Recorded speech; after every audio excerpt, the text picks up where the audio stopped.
clear the fog of war. Fault Lines with Gaurie Dwivedi, only on NDTV World.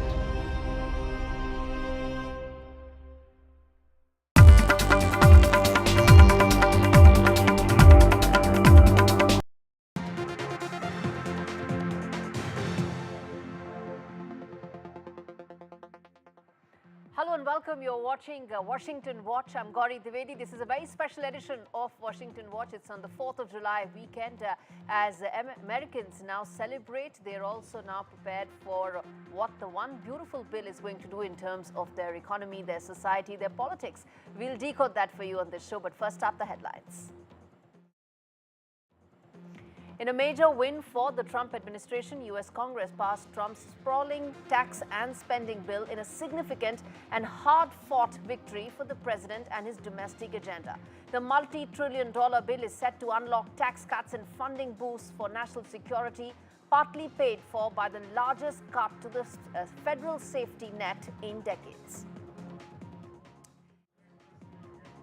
Trade talks between US and India are heating up in Washington, with both sides pushing towards a potential interim pact likely to be unveiled in the next few days. The agreement follows months of negotiations catalyzed by US President Donald Trump's historic tariffs that kicked in on 2nd of April, since both sides have reached the necessary compromise. US President Donald Trump says he'll start sending letters to about a dozen trading partners on Friday, settling unilateral tariffs ahead of his 9th of July deadline for negotiations. Countries will start paying the levies from 1st of August. Many major partners, including the EU, Japan and South Korea, are still racing against time to finalize their trade pacts. It's a slugfest between Director of National Intelligence Tulsi Gabbard and Washington Post. Tulsi Gabbard has accused a senior reporter of harassing intelligence officers to use deceptive tactics to gather information. Washington Post has hit back. Condemnations are coming in. Which way this will end, nobody knows. The United States reportedly plans to hold talks with Iran about its nuclear program in Oslo next week.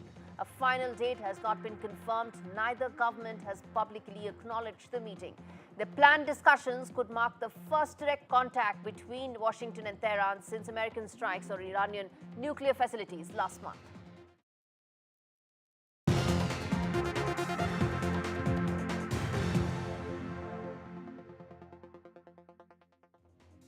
All right, viewers, on to our top story on the show. US President Donald Trump on Thursday secured a major political victory when Congress narrowly passed his flagship tax and spending bill, cementing his radical second-term agenda and boosting funds for his anti-immigration drive.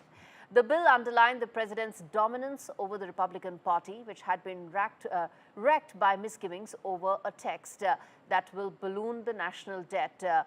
And the tax that could balloon the national debt and gut health and welfare support. A small group of opponents in the party finally fell in line after Speaker Mike Johnson worked through the night to ensure that the dissenters were able to brought back and one beautiful bill was passed. The bill squeezed past a final vote 218 to 214. It came down to that narrow of margin as far as victory is concerned, meaning it can be on Trump's desk to be signed into law on the 4th of July, Independence Day holiday.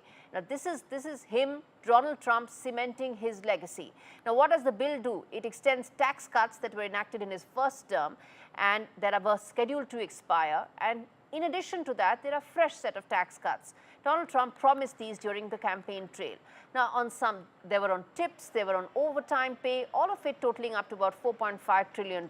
It also increases the funding for defense and border security, cuts nearly $1 trillion from Medicaid, with more reductions to the food stamps program that is likely. It phases out clean energy tax credits passed under former President Joe Biden that Mr. Trump and conservative Republicans had long decried. So there's going to be a complete rejig as far as what the finances of the US government are going to be under Donald Trump. As I said, this is him cementing his legacy. Let's first play out some of those reactions and a reaction from Donald Trump himself, and then we take the story forward. And we're sort of celebrating like the biggest bill of its kind ever signed. and it's going to make this country into a rocket ship. It's going to be really great. Mr. President. He met with a lot of House Republicans yesterday. What got them to yes? I think when you go over the bill, it was very easy to get him to a yes. You know, we went over that bill, and point after point, biggest tax cut in history, great for security, great on the southern border. Immigration is covered. We covered just about everything. Again, it's the biggest bill ever signed of its kind. I believed in this vision. I believed in the group. I believe in America. I believe we have the greatest nation.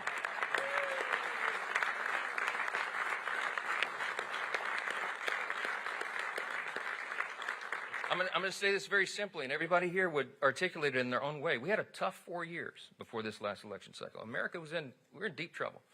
And we knew that if we won, and we believed we would, and we knew that if we got unified government, we'd have to quite literally fix every area of public policy. Do not take for granted what we have been given, this grand experiment in self-governance. We can preserve it, but we got to do it all together. God bless you. Thanks for being here. Appreciate it. All right, let's get in my colleague Natasha Israni, who's joining us from New York to decode this in greater detail, the politics of it, the historic passage of the legislation, and what it means actually for ordinary Americans. Natasha decodes all that for you. Well, one of the big implications for the bill here, firstly, in the United States, is that analysts are saying that it's going to adversely affect estimated 12 million Americans who rely on social programs, including coverage, medical coverage, and they're going to be adversely affected because the bill slashes that down and also changes certain rules around who can get it. And this, they argue, is disproportionately going to affect the elderly, disabled, and low-income families. Now, taxes are going to be cut for mostly. Taxes are going to be cut, but again, the analysts argue that this is going to affect the wealthy more. It's going to benefit them more, but not so much the middle class, and certainly not much of the lower classes. That's one big impact of the bill. As you mentioned, there is a lot of money that's being put aside for border security, including more detention facilities. When it comes to India, now the US is one of the major sources of foreign remittances to India to the tune of 33 billion US dollars. Now, they have proposed a remittance tax on remittances from the United States, and that is to the tune of about 1%. It's still down from 3.5%, which was initially proposed, but 1%, that means out of $1,000 that are sent to India, $10 are going to go to the service provider. So that is supposed to affect H-1B holders, F-1 green card holders, and that is something a lot of Indians here in America are not so happy about. All right, now the politics of this entire bill has also been extremely significant and pretty much gripped Capitol Hill. In the messy months-long process of pushing through this bill that divided their party, Republicans in both the House and the Senate made it clear that they too were uncomfortable with parts of it, criticizing the flaws before most of them ultimately banded together to ensure its passage. Democrats were united against what they have renamed as the big ugly bill.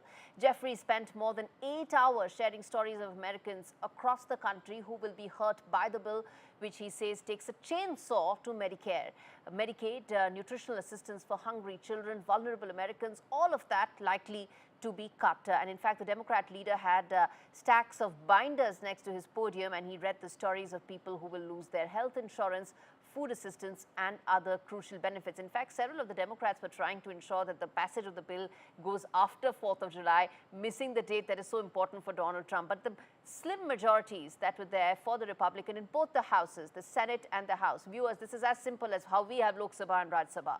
Ideological rifts within the party were frequently magnified as the speakers in the two houses, Mike Johnson in the House of Representatives, Senator John Thune in the House of Senate, the majority leader, tried to muscle the legislation through both houses. They succeeded after protracted negotiations. The vice president also had to come in with his tie-breaking vote. So it had all the drama, really. The House devolved into paralysis on Wednesday and into Thursday morning in the hours before the final action, as a handful of Republicans withheld their votes to bring up the measure. But ultimately, it passed. So this was the whole drama that happened. I want to now get in my colleague Disha Bagchi, who's tracked this bill very closely for for us. She knows the politics that's happening behind it. But Disha, the fact that the Republicans have been able to ensure the passage of this bill before 4th of July just tells you how much Donald Trump has been able to cement his hold on the party.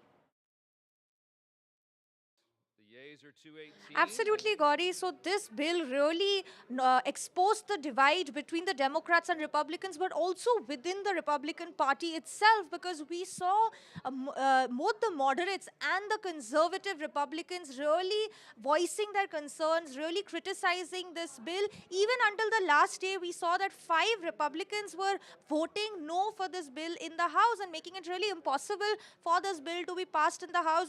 But later, after a lot of negotiations, including by Speaker Mike Johnson, we saw that this bill was ultimately passed. But first, let me just discuss why the Democrats were really against this bill. Their key concerns, of course, was the tax cuts, the major tax cuts for the billionaires and for major corporates, but also the fact that this was eroding the safety nets of the everyday American person, as well as really cutting Medicaid, cutting crucial healthcare services for the everyday American man. So really, these were some of the big concerns, and even after the bill was passed, the reactions have been very strong against the big, beautiful bill that Trump has now successfully passed. They even called it the big, ugly bill, even saying that essentially this is saying that the Trump government supports the billionaires and they don't really give a damn about anyone who's not a billionaire.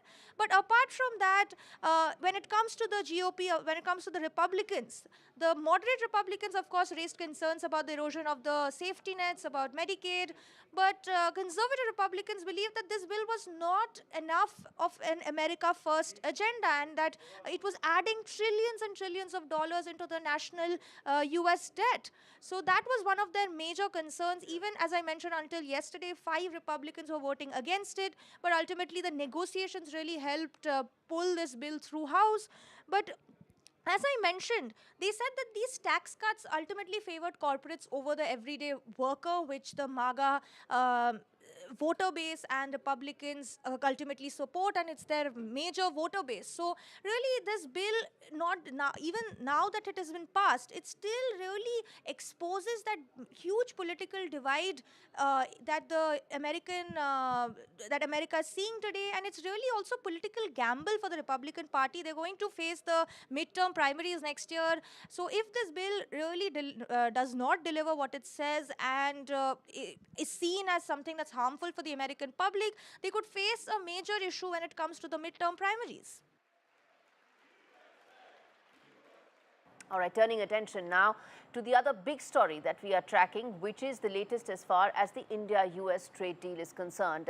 It was something that has been in the works for some time, and there's a lot of expectation that it could be finalized maybe in days, maybe in hours. It is likely to be finalized before the 9th of July deadline, when the pause button that Donald Trump had put on the reciprocal tariffs actually gets kicked in, which means after 9th of July, the 26% tariff that was there, reciprocal tariffs, will kick in, which is why there's an expectation first round of the pact will come out now. How limited could it be? What could be the certain areas that would be focused on are questions that remain. But more importantly, the areas that are no-go zones for India is what is most important, on which negotiations are taking place right now. And that's exactly what my colleague Parmeshwar Bawa tells us in this report. Mega trade deal between India and the United States is taking shape, but at the heart of it is a sharp tug of war over corn, soybean, ethanol, and dairy. This isn't just about tariffs or trade routes. It's about India's farmers, our food safety, and also our fuel independence. Let me just break down what's really going on. Let's start with corn. The US produces almost 9 times more corn than India, and almost all of it is genetically modified. India doesn't grow GM corn, and we don't allow it in except under tight quotas and only with steep tariffs. So where's the twist then? Well, nearly half of India's ethanol, the stuff that blends into your petrol, now comes from corn. The US says, let us export GM corn just for ethanol production. It won't enter your food chain, which sounds fairly clean, right? But not quite. Indian sugar mills already losing ground fear that this move could crush domestic sugarcane demand. And politically, it's a landmine, especially with Bihar, India's 3rd biggest corn producer, heading into elections. Next, let's move on to ethanol itself. The US is the world's largest ethanol exporter, and it wants India to open up fuel ethanol imports. But India says no for good reason.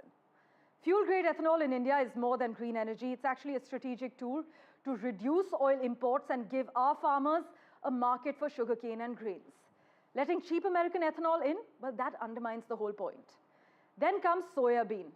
Well, India allows GM soy oil, but not GM beans, or the soy protein cake used for livestock feed. Why? Because the GM protein is in the bean, not the oil, and that's where the safety and environmental concerns lie. The US wants to change this, but soya bean is grown on over 13 million hectares in states like Madhya Pradesh, Maharashtra, and Rajasthan, and prices, well, they're already crashing. More imports now, that's political suicide. And finally, dairy. This one's actually non-negotiable. India's tariffs on milk powder and butter are already sky high, up to 60%. And there's a cultural red line too. Imported dairy must come from cows, not fed animal byproducts. The US says it's unscientific, India says it's non-negotiable and deeply cultural as well. Still, some experts believe the US may use dairy as a bargaining chip to push through access on corn and ethanol. But the bottom line, this deal isn't just about goods crossing borders. It's about who controls the future of Indian agriculture, who controls the future of Indian food systems and our fuel supply. And for now, India is holding firm.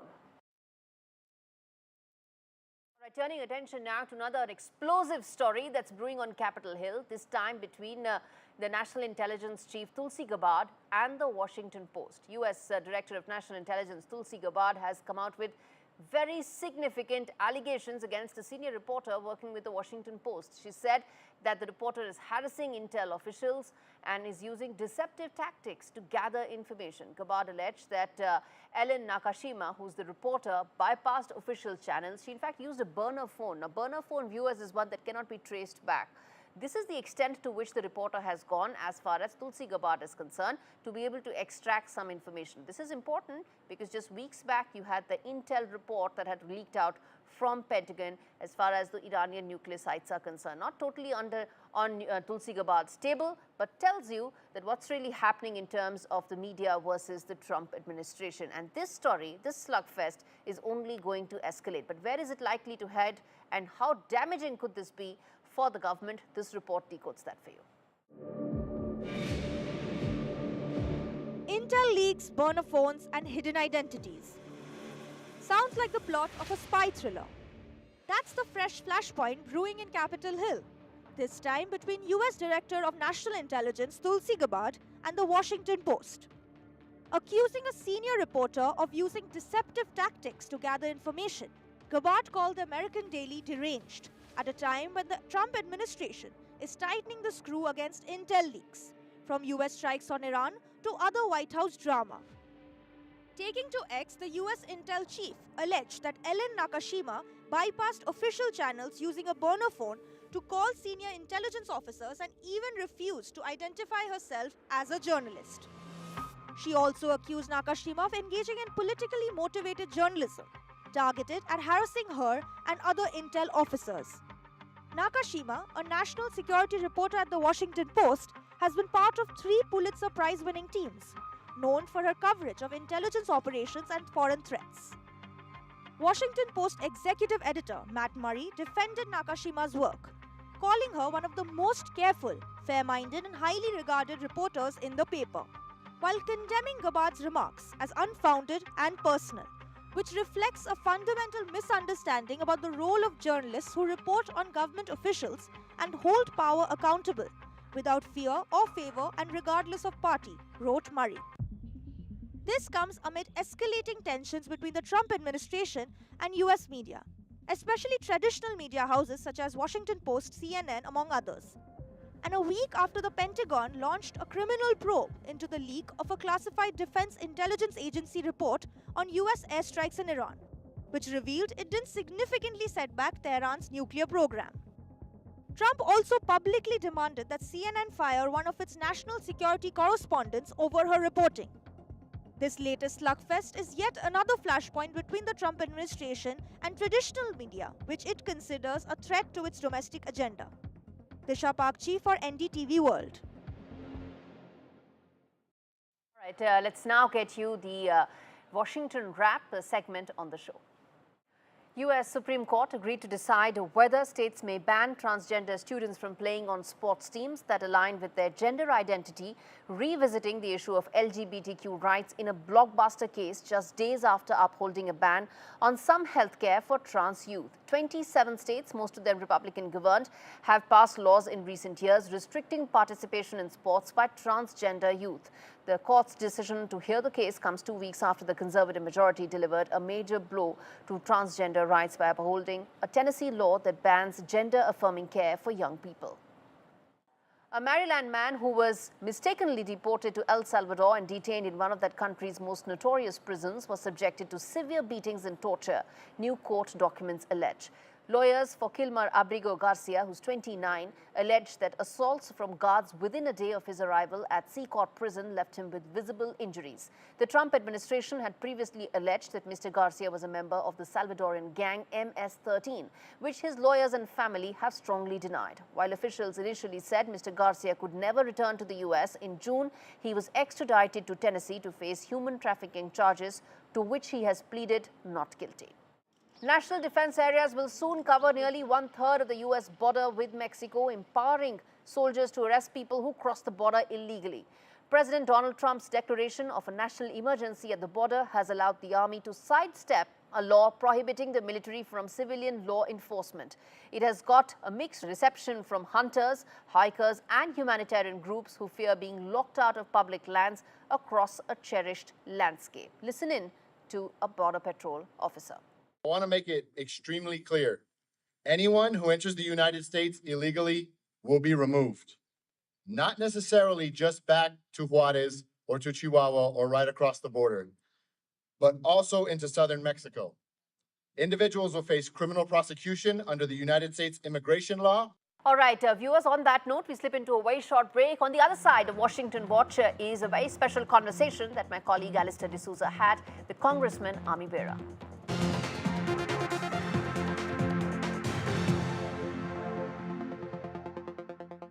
How long's it been then? We met about 8 years back. What? Yeah, serious relationship.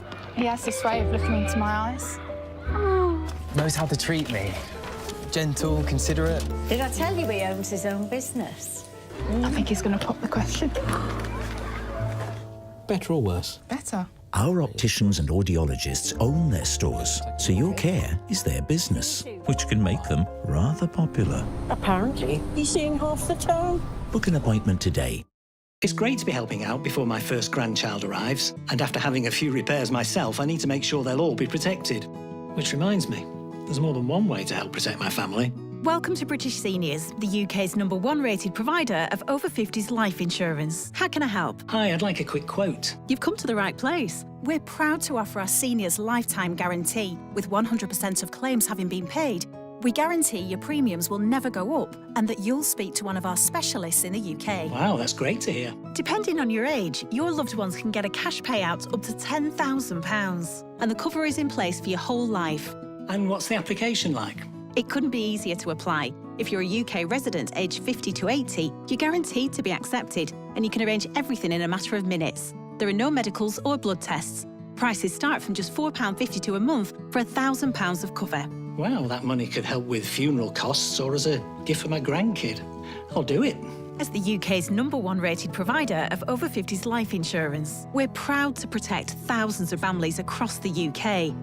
We're rated excellent by Trustpilot and also rated platinum by FIFO. Plus, when you sign up, you'll receive a £135 gift card and free 24/7 GP advice and health services.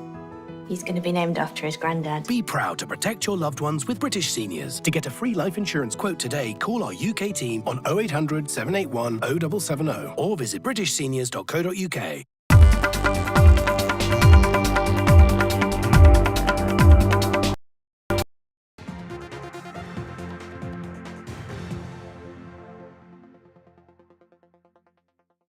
India and the US are close to a trade deal, as you know. India toughening its stance, we're hearing, as far as those negotiations go.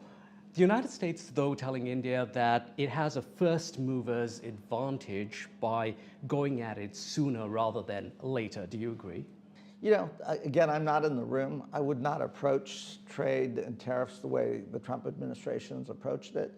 We've, for a long time, tried to get a bilateral trade deal with India. It's always been an elusive item. Maybe we can get one done. So we'd be supportive of finding a resolution here. I think India, to its benefit, to meet some of the things that we want to accomplish, could be a major hub for redundant supply chains. Certainly it has a mature pharmaceutical industry, mature vaccine industry. There's lots of it, from a supply chain perspective, we could move things over. I'm a California guy, so Apple obviously is making some big investments there. Not thrilled with President Trump and some of his comments about Apple, but again, I think it's the right move to be moving some of that supply chain out of China and into India. And again, I think this is an opportunity for India. Let's talk about the Democratic Party. Recent headlines that I've come across, all liberal press. The Atlantic saying Democratic Party slides into irrelevance. New York Times, the DNC is in chaos, desperate for cash. Washington Post, Democrats struggle to speak in one voice. What's happening here? I think we just lost the presidential election after 4 years of very successful legislation. Biggest infrastructure bill ever passed, the biggest Chips and Science Act, major climate legislation, biggest expansion of veterans benefits. So really good policy. But what 2024 said is it wasn't about the policy that we passed. It was about people not feeling better. They're hurting in their pocketbooks. President Trump spoke to a lot of those issues, say, I'm going to bring prices down, et cetera. What we've seen in the first 6 months of the Trump administration is they've actually gone in the wrong direction. There's more economic insecurity, et cetera. And if you look at the elections that are taking place, Democrats are actually winning those elections by larger margins. The next big one will be the Virginia governor's race. Abigail Spanberger is going to win that election. But if she only wins by 3 percentage points, maybe it's not a big deal. But if she wins by 10 percentage points, that is going to demonstrate a wave that's moving in this direction. Now, that doesn't mean, as Democrats, we shouldn't just run against President Trump. We should say, here's how I'm going to help you. Here's how I would address the world and some of the complexity of the world. Here's how, to the American people, I'll make the cost of food, supplies, housing better and more accessible. I think that's really what matters to the American public.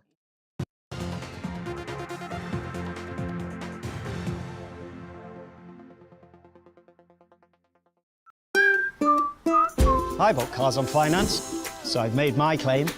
If our lenders charge hidden commissions, then I've made my claim.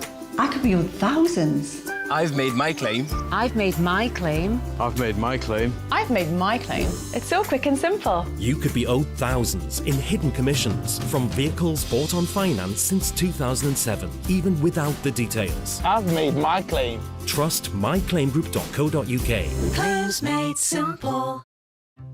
Dealing with my lot means making smart choices and trying to find the time to plan ahead. And with our family growing, I want to protect the life we've built. Welcome to Smart Insurance. How can I help? Hi, I'd like a quick quote, please. You can choose a benefit amount up to £750,000 depending on your age, and you can personalise your policy with optional critical illness and children's cover. Brilliant. If you're a UK resident aged 18 to 64, you can apply with just a few health and lifestyle questions. For £250,000 of cover, the price starts at just £14.77 a month. That's less than I thought, and could help my husband pay off the mortgage. Just like families, not all life insurance is the same. That's why we offer the Smart Family Guarantee. We guarantee a straightforward application process, award-winning service you can trust, and cover from day one. And it's easy to arrange. You can get covered in just a matter of minutes. That's good to know. For even greater peace of mind, you'll also receive a 100% advance in the event of terminal illness and 10% cash back on your first year's premiums. That's the Smart Cashback. Sounds great. I'll go ahead. Our Smart Family Life Insurance is exclusive to us, and when you sign up, you'll get access to free health and wellbeing services. Plus, you get your choice of a £125 gift card. Looks like my lot have learned to plan ahead too. Protect the life you've built the smart way. To get a free life insurance quote today, call our specialist UK team on 0800 977 6858 or visit smartinsurance.co.uk.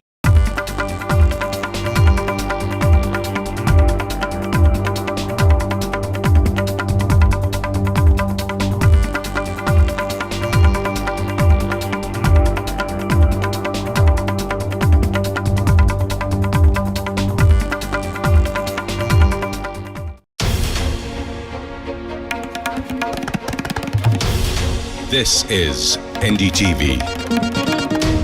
And you're watching NDTV 24/7.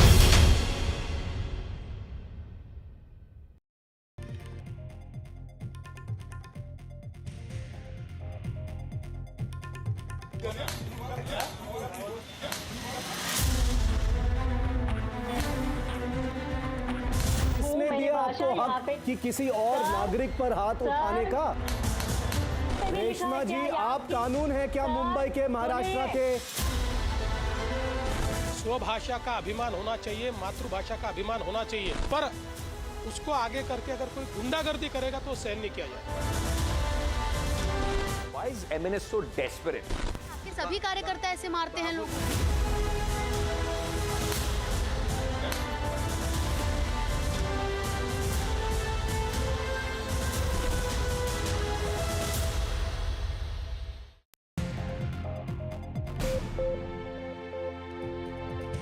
Hello everyone, this is the last word and I'm Maria Shakil. MNS workers seen openly slapping, thrashing, taking the law into their own hands. And yet, not a single arrest and no custody, no consequences. Now, after 5 days and a relentless NDTV campaign for law to prevail, the Chief Minister of Maharashtra, Devendra Fadnavis, this man, has spoken and has promised action. He also condemned violence in the name of language. The question is simple. If common citizens, ordinary citizens, had done this, would they still be walking free?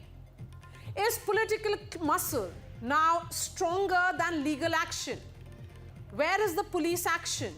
Where is the zero tolerance promise? Where is accountability? This is not a party issue, viewers. This is a justice issue, because if violence goes unchecked, if thuggery is rewarded with silence, then the message is clear. The rule of law has exceptions. And if there are exceptions, then it's not law, it's power play. First up the story, then I bring in the guests.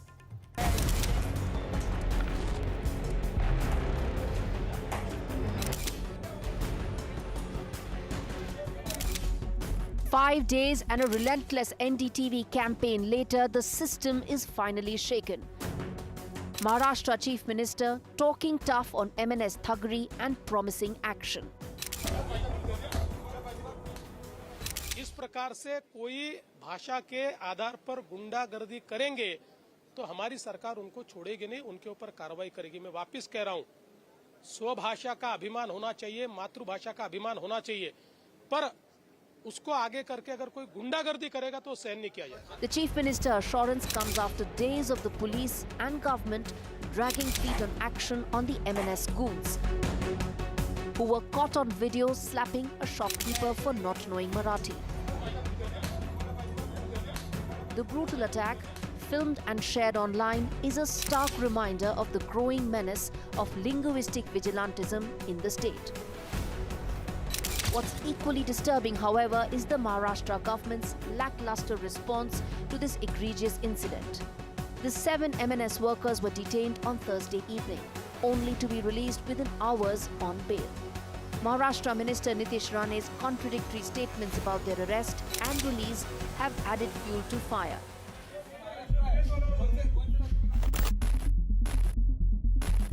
Seven people have been arrested already. But so far, what we do know, are you telling us all 7 of the MNS people have been arrested? The MNS goons that attacked the shopkeeper have been arrested?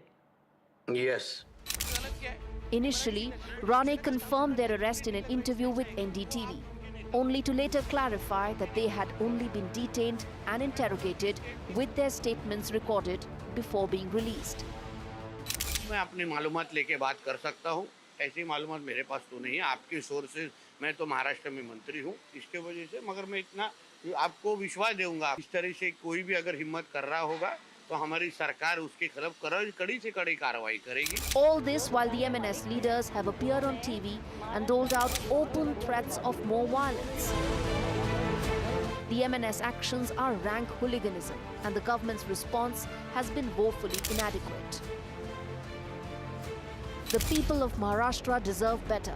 They deserve a government that upholds the law, protects the innocent and ensures accountability, regardless of the perpetrator's political affiliation. As NDTV's India Against VIP Thugs campaign highlights, it's time to bring the powerful to account. The Maharashtra government must take immediate action against the MNS workers involved in this heinous crime. The accused must be arrested and the law must take its own course. Anything less would be a betrayal of the trust of the people of Maharashtra. Bureau Report, NDTV.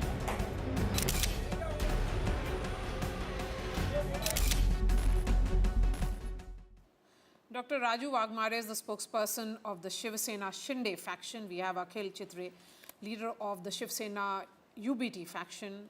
Meghna Pant is an author. Rita Gupta is General Secretary of MNS. She'll be joining me shortly. Dr. Raju Wagmare, the rule of law, does it really have exceptions? And why is the government, your government, since you are in power, shying away from action? First of all, the question to your first question, the answer is rule of law in India, in any state, any country, any city, there is no exceptional for the rule of law.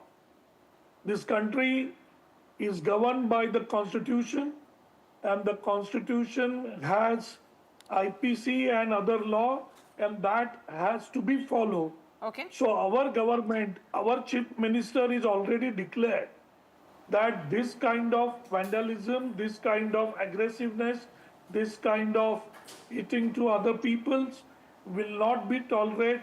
5 days. They will be prosecuted. It's been 5 days.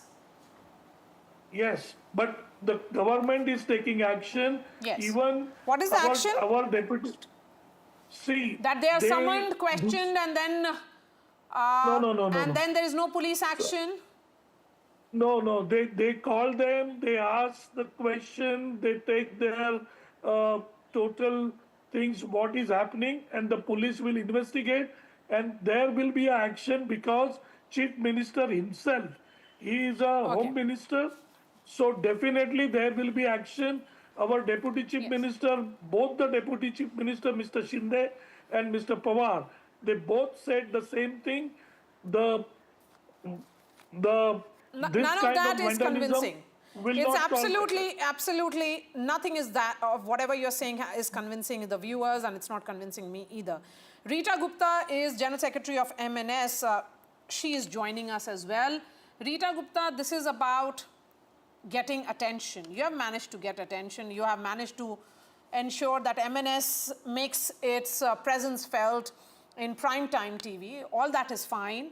But what about action by your party, or is Raj Thackeray of the opinion that this is how it will be going ahead in the next few months, in the run-up to, in weeks I would say, in the run-up to the BMC polls?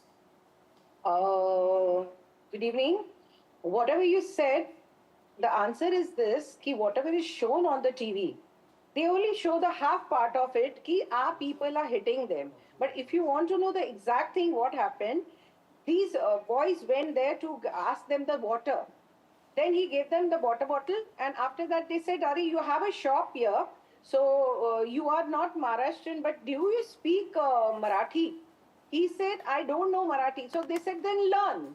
They said, I will not learn. Who are you to teach me? See, one thing, let me tell you, if you're staying in Maharashtra, you can't give this answer to any of us. Not only we, anybody. Because when this Maharashtra is making you grow in business and work and in everything, how could you answer it in this way? Ki, no, I will not speak Marathi and I don't want to say that. So what should our people do? What they did is not right. I'm not saying it is the right thing what I say. But then the anger comes up, no? The answer was very bad. No, so you're justifying it? That it's a reaction to an action? No, don't put words in my mouth. I'm again saying, I'm not justifying it. I'm saying people in Maharashtra staying here should know Marathi. See, I'm also from Uttar There's nothing Bharat. called should know. They must speak Marathi, because I've always seen Marathi is totally these people who hang around and say, this is what Marathi, nobody will tolerate it. See, if you're in Kerala, if you're in other state, will they like if their language is means not accepted? Or you can't force people to speak the language. You can at best say it's better if you know it. You try to. It should be among the languages that you may know because you're working there. It's a language of, you know, it's a spoken language, but you can't force a language on an individual, ma'am. No, that's not how it is. Don't try and justify it, please. Akhil Chitre, again. No. Shiv Sena, UBT leader you are. There seems to be some kind of understanding between Uddhav Bhalasaheb Thackeray group, which is essentially Uddhav Thackeray, and Mr.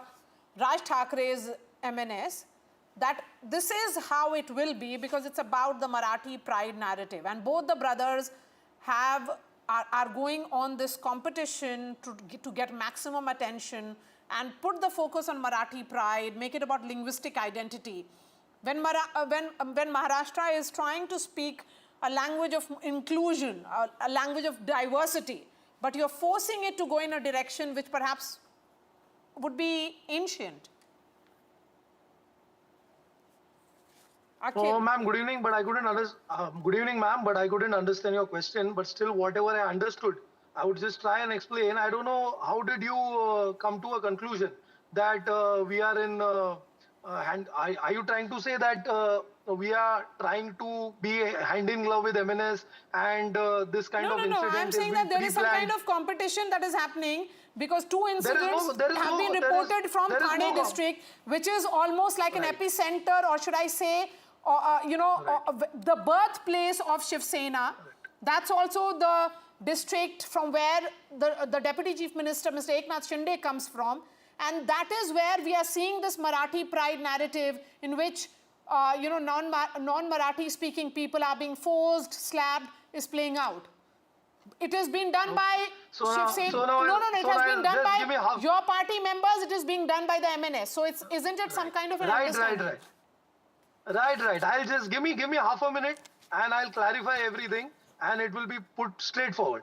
Now, whatever happened in Thane, you're talking about the incident which happened in Thane, it was not a Marathi or Hindi or something, that kind of an issue. It was an issue between a customer and a shopkeeper where 7-8 shopkeepers got together. Unfortunately or fortunately, they were from other state and they bashed a person who fortunately or unfortunately was from Maharashtra. Okay, but this incident was not Marathi versus some others. It was a mere incident of a customer versus shopkeepers, and those shopkeepers bashed that person so badly that he had got 7 to 8 stitches. He ended up communicating with our shakas, which are running for several years. And if you could see that video, the person who apologized is the shopkeeper who bashed that guy, and the person who slapped him was the guy who had been bashed. So where is Shiv Sena in it? And then it happens. So this is the work. This is the work. It happens in the party office. It happens in front of your former MP. Yeah, it's so what? So what did so you are see above the law. any of Shiv Sainik's? All these actions will happen because you will set up this parallel court. Yeah, of course. If it is required, we will. Okay, so this is what brazen words which have been spoken. This is the way it will be. Meghna Pant, you are a prominent Mumbaiker. We have seen what's playing out. It's only going to get worse if this is the attitude of the politicians. Absolutely, Maria. I agree with you. Compelling, these linguistic conformities in a polyglot democracy is like enforcing a dress code at a nudist colony. It's absurd and it's alienating and it's destined to fail. Now, in a country that is as linguistically rich as India, you cannot impose one language over another. It's not just reductive, it's also hegemonic. And language is meant to be a bridge. It's not a tool of dominance. And there's no place for linguistic hierarchies in a democracy that is built on plurality and on coexistence. So we have to understand one thing, that our future, India's future, actually, this, what we're seeing is a growing pattern of, Maria, like we're seeing from mandating Kannada to now Marathi, this linguistic majoritarianism, not across the Indian states, is getting very problematic, according to me. It's the states seem to be almost veering from pride into parochialism, and, this linguistic authoritarianism, it's very dangerous. Your promotion cannot become a compulsion. And India's strength lies not in uniformity, but in the unity amidst our vast diversity. And language has to be a celebration. It cannot be a checkpoint. We cannot weaponize language, because that's how we chip away at the very idea of what forms India, of our epicenter of our country. And we need to encourage language. Of course, we should speak. Now, I'll give you my example. I'm a Pahadi girl who's lived in, I'm not native Mumbaikar, but I've lived in Bombay for more than 30 years, and I consider myself more Mumbaikar. So I'm allowed to say Bombay because I'm now a native Mumbaikar. I can. No, you're not allowed to say Bombay. Also, I think you should respect. Why don't you say Madras? Why don't you say Madras when you go to Chennai? To you, my lord. Why don't you say Madras? I am. Why don't you say Kolkata when you go to Kolkata? I consider myself a native. Yeah, because we allow you to do that. Use the word Bombay without it being an insult Mr. to your Chitre, sensibility. you should not indulge in this open bullying on my show. So, I will not allow that. You can't indulge in this kind of bullying. She will speak, if she wants to speak, she will say Bombay. She can say Bombay. Okay, let's have Meghna on the screen now, please. Mr. Chitre is indulging in some kind of... You can say if you want to say. There's nothing stopping you. Go ahead, Meghna. Language is not a test of belonging. Humanity is. Please keep that in mind and keep your politics out of what makes us proud Mumbaikars. And you can go and ask a Mumbaikar, instead of focusing on these issues, why don't you focus on, our civic infrastructure? Why don't you focus on the fact that the monsoons are here and, Mumbaikars, the average Mumbaikar doesn't have a chance to even live in some sort of dignity. I mean, all we have are options of being tossed off our local trains, and the alternative is to go on potholed roads and be stuck in traffic jams for 2 to 3 hours. Where's our women's safety? Where's our civic infrastructure? Where is affordable housing? Why don't you focus on that and give us, the average Mumbaikar, a better life instead of being pedantic about issues that do not matter? Absolutely. Mumbai is a melting point. I am a Pahari. I'm not a native Mumbaikar, and I'm the proudest Mumbaikar that you will find. And I'm allowed to use the word Bombay or Mumbai because that's my freedom of speech. And it's not an insult to anybody. Meghna, actually very well put. Yes, thank Bombay you. is the melting pot. But I'm a proud Mumbaikar. And it's high time people who come from various political parties respect Mumbaikars and not force their political dogma on them. Dr. Wagmare, come in now.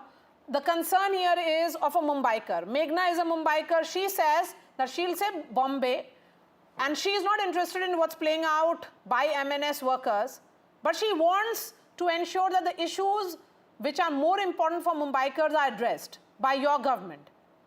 Why are you not addressing those issues? Monsoon is here. Absolutely. Absolutely. What Ms. Meghna was talking about, we are addressing those issues. We already started the programs and the infrastructure projects which was shut by the previous Mahavikas Agadi when Mr. Uddhav Thackeray was the CM. All those projects has been started by our government, our that time Chief Minister Mr. Eknath Shinde and today's Deputy CM. He started all the project which was stop and halt by Mr. Uddhav Thackeray. So those projects has been started, Atal Setu, Coastal Road, Metro, all the things we started, it has been completed. We are doing concretization for the Mumbai roads. We are bringing people from Mumbai, the Marathi people who then last why, 20 you are certainly projecting a very, very progressive idea. But why are you not able? No. But then why are you not able to contain this kind of hooliganism, which is being done by the MNS workers and UBT workers? This is, I can say very clearly, these MNS and the UBT workers started this hooliganism because the election is coming on a corner, and our government decided not to tolerate this kind of things, no matter whatever the reason is. We are not going to tolerate the violence in Maharashtra because the people businesses who are coming to Maharashtra, who are setting up the businesses Just enough in time Maharashtra. for Rita Gupta, please. Rita Gupta, 30 seconds, quickly. Whatever Mr. Wagmare said, I am really feeling like laughing what he's saying about the infrastructure and everything. I'm very happy what Meghna gave the ideas. Meghna, let me tell you one thing, whatever views you had, that was very nice. But ever since you have just kept in mind why all these things happen, this was a small issue which happened in Thana and Meera Bhainder. But before that also, how the things are taken aside.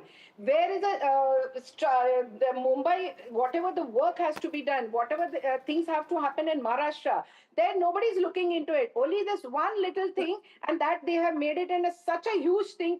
Oh, the MNS workers are goon, the Ubada people are goon. It is not the thing. It is the government who is now ruling. They are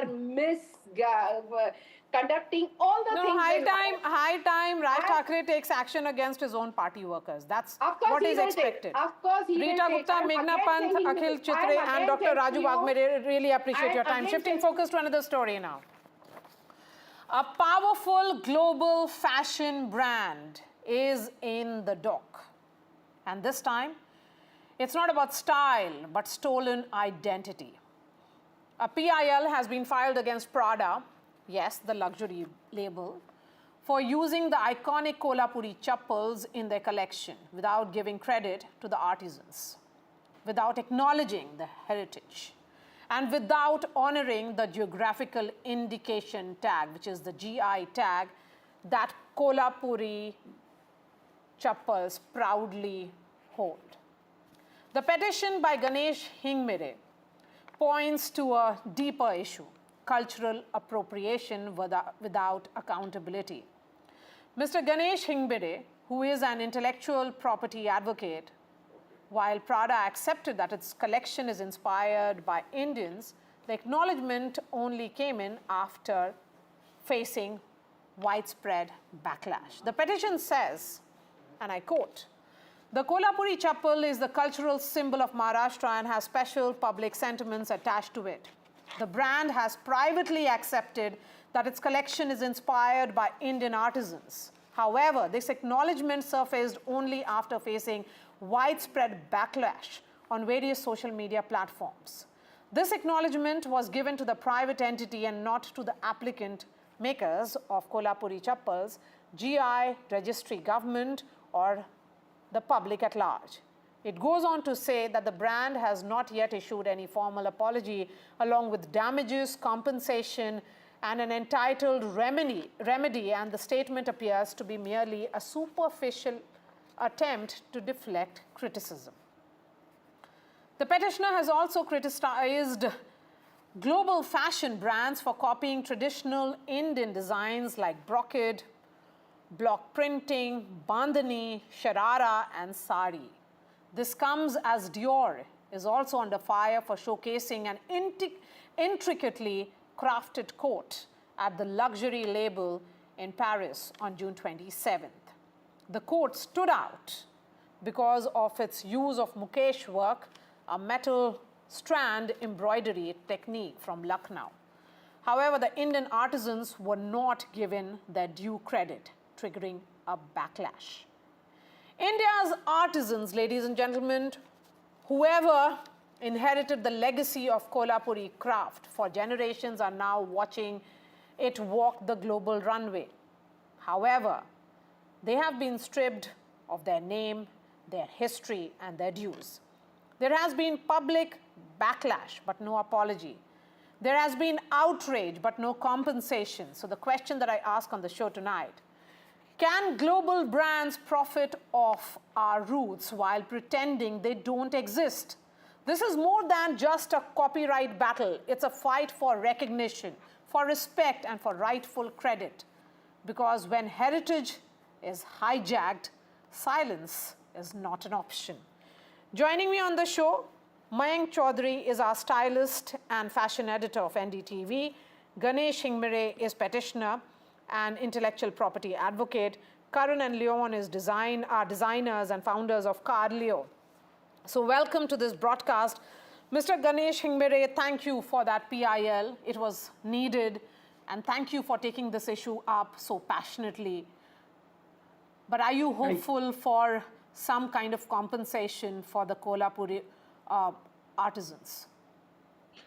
I'm 100% hopeful that, because the first thing happened about, like, okay, they appreciated that it was particularly taken from the Indian heritage, and particularly most important, like, you know, the anyone can easily judge that Kolhapuri chappal and then the views in the fashion show very similar. We have covered the comparative analysis, how it is deceptively similar, and mainly such kind of a violation of the geographical indication. Let me tell you about the geographical indication first of all.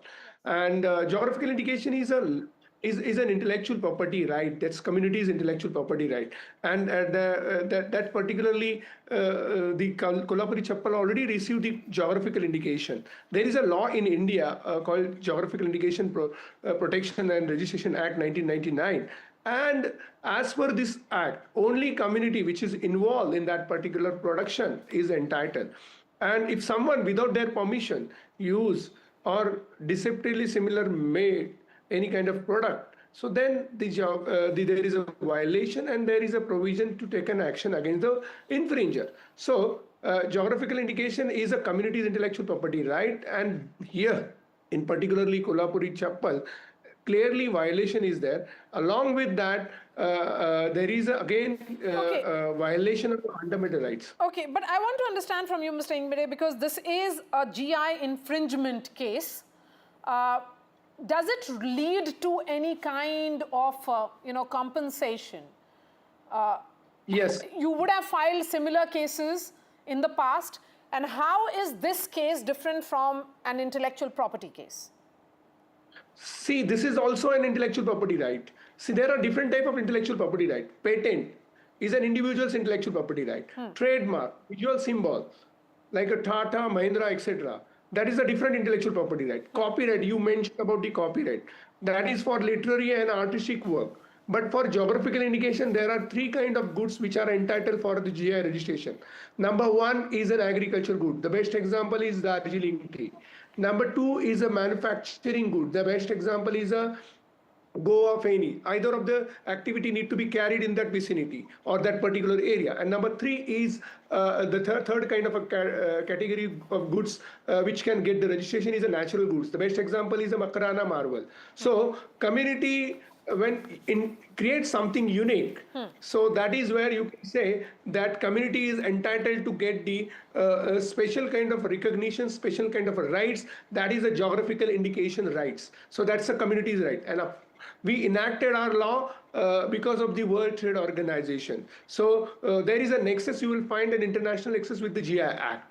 So hence, the GI is particularly an intellectual property right, but this is community's intellectual property right attached or attributed to particular place. And this community, see, they have the skill, generation to generation, they continue with their skill, where their creation. Okay. And then they are entitled to enjoy special kind of benefits for their, heritage and cultures. Okay. Karan and Leon, this is a question addressed to both of you. What gives these brands like Dior, Prada, that confidence that they can get away with this kind of open, brazen stealing of ideas and not even giving, the artisans credit? Is it because they're too big a brand? I think it's, Okay, we know this isn't your dog. If this were your dog, he'd want you to know he was upset with you last night when you were watching TV at full volume. You didn't hear him whining, and he was devastated. All he wanted was tummy rubs and for you to get a hearing test. Book a free test today at bootshearingcare.com. And now that you can hear him, he's one happy pup. If you won't do it for you, do it for them. You could have better hearing in just a week. Boots, with you for life. Welcome to rooms where real life unfolds, where awkward spaces become favourite places, and space to work works for you. Welcome to more space to be yourself, with your room designed your way, where there's always room for one more chapter. Welcome to proudly on display or safely out of the way. Welcome to that feeling of home. Welcome to Sharps Fitted Furniture for every room. Book your free home design visit today at sharps.co.uk. When Tony passed, we wanted to celebrate him his way. All he ever spoke about was bite this, bite that.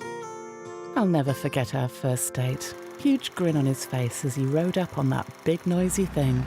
And that's exactly the way he'd want to be remembered. At Co-op Funeral Care, we offer a choice of funerals including direct cremation. We're right by you when you need us. Search online, call us or visit your local funeral home. How long's it been then? We met about 8 years back. What? Yeah, serious relationship. He has this way of looking into my eyes. Knows how to treat me. Gentle, considerate. Did I tell you he owns his own business? I think he's going to pop the question. Better or worse? Better. Our opticians and audiologists own their stores, so your care is their business, which can make them rather popular. Apparently, he's seeing half the town. Book an appointment today.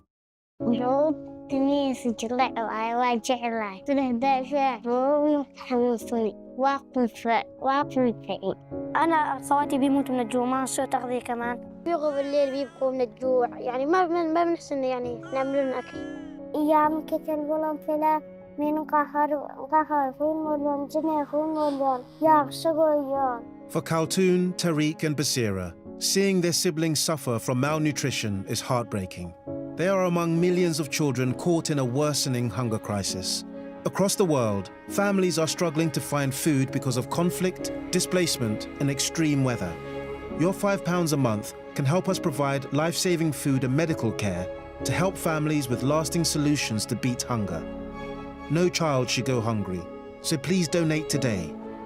Please search Save the Children or visit savethechildren.org.uk to give £5 a month. Thank you. Some people think life slows down in your 50s, but I'm just getting started. And I don't want my lot to have to worry about funeral costs. Let them spend their money on nicer things. So I decided to learn more about over 50s life insurance from Cover Today. They're the only over 50s life insurer with no waiting period. Unlike other insurers who could make you wait up to 2 years, with Cover Today, you're fully covered from day one. And you're covered for the whole of your life. Unlike other things in life, the price never goes up. Go online or talk to their friendly UK team in just one phone call. Cover Today are the only over 50s life insurer with no waiting period. And no annoying trips to the doctors either. Plus, you get your choice of a £125 gift card. Now I'm with Cover Today, I can get on with something much more interesting. To get a free life insurance quote, call our friendly UK team on 0800 470 4474 or visit covertoday.co.uk. Oh, wasn't he lovely? That young man at Avanti Travel Insurance. Yeah, very. He was so reassuring. They covered all our medical conditions, you know. Oh, yeah. Your diabetes, my dodgy hip. And the rest. Even at your age, love. Oh. Love? Oh, great. Oh, love. Avanti Travel Insurance cover most pre-existing health conditions for all ages. That's travel reassurance. Call or go online. I knew I should have got the flamingo. I started this brand because I started being told no. No to my dreams. So I didn't have any design experience. I didn't have any business experience. But I really had a sort of belief.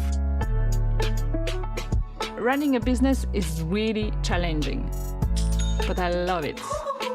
This is so wild that I actually, from a dream, started a business. We're Cheekbone Beauty. This is Super Ceramics. We're finished that. We're Eastside Golf and we're powered by Shopify. If your garage looks like this, you need Tougher Man. A leading supplier of shelving for your home or business. Assembly is quick, easy and boltless. Buy one bay from just $59.99, or you can get 3 bays from only $119.99, saving you nearly £60. Plus, you get a 5-year Storelex steel guarantee. Order now at tougherman.co.uk.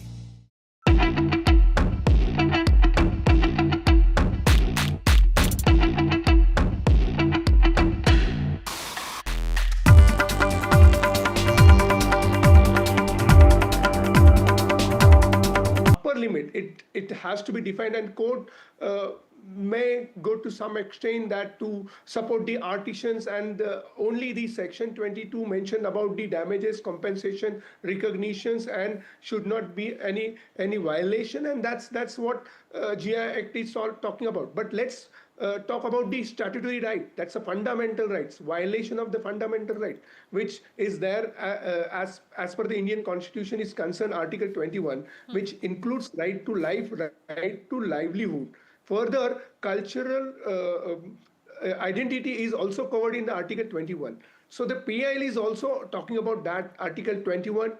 Then further we talked about the PIL is also talked about the Article 29, also talked about the fundamental duty. This is quoting in the Article 51, so that protecting the Indian country is. Are these global brands really driven by, I mean, because of course the GI tag will be applicable within the country.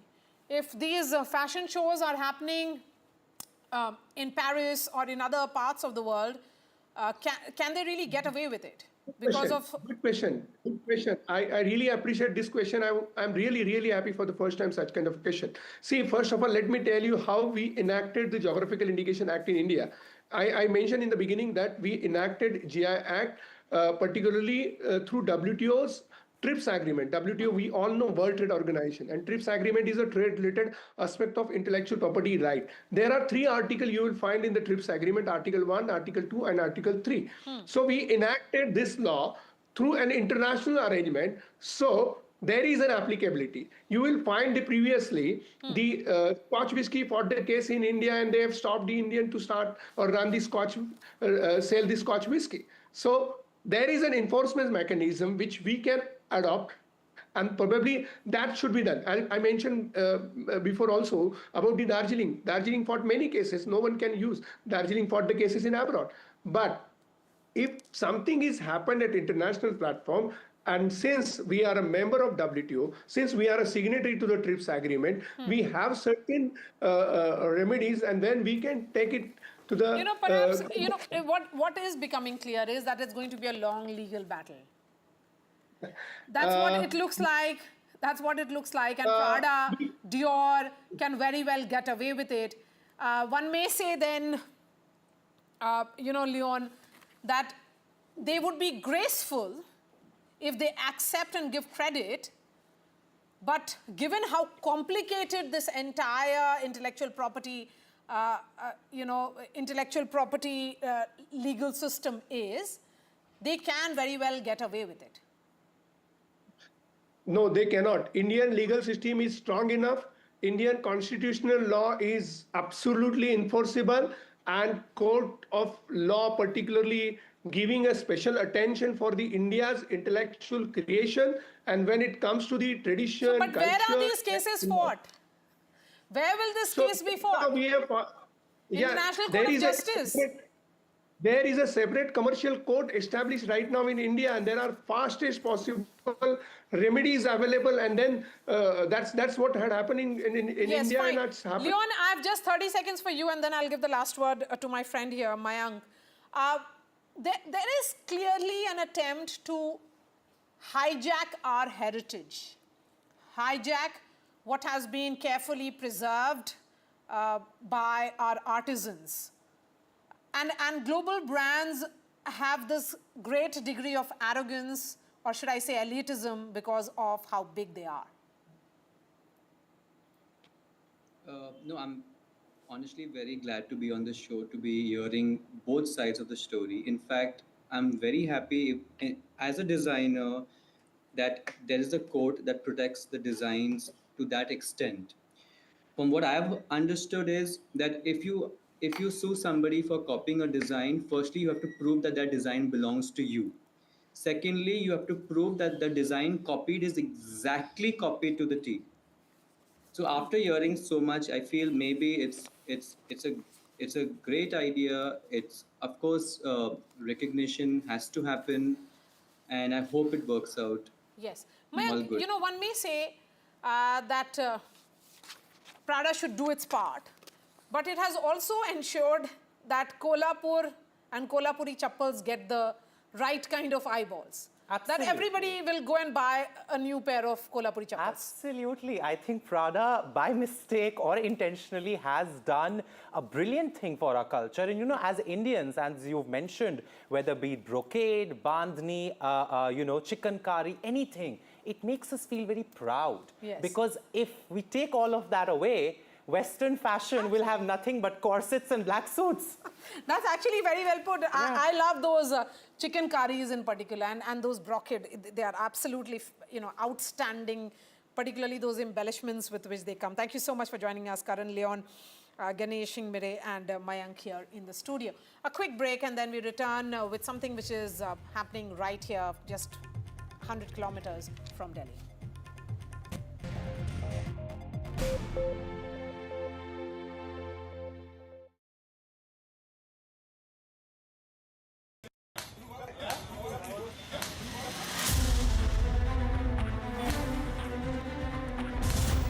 आपको हक कि किसी और नागरिक पर हाथ उठाने का?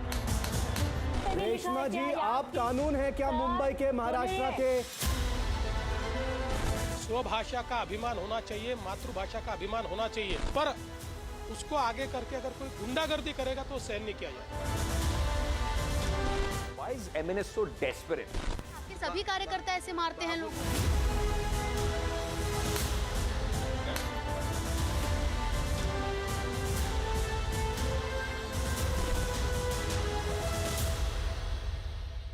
Cricket updates brought to you by Remitly.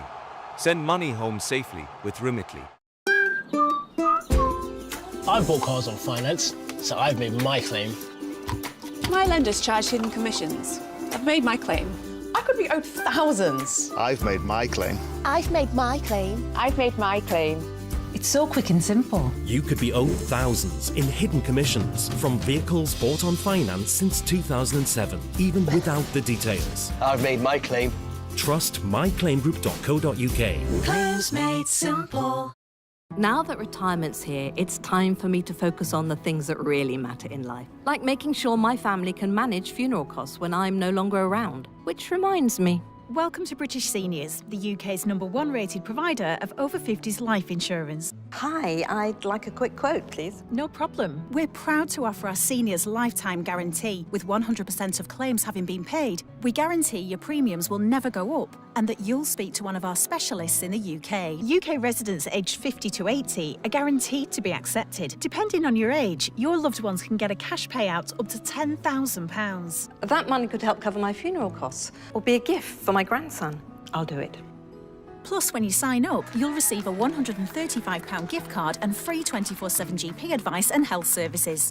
Be proud to protect your loved ones with British Seniors. To get a free life insurance quote today, call our UK team on 0800 881 5090 or visit britishseniors.co.uk. If your garage looks like this, you need Tougher Man. A leading supplier of shelving for your home or business. Assembly is quick, easy and boltless.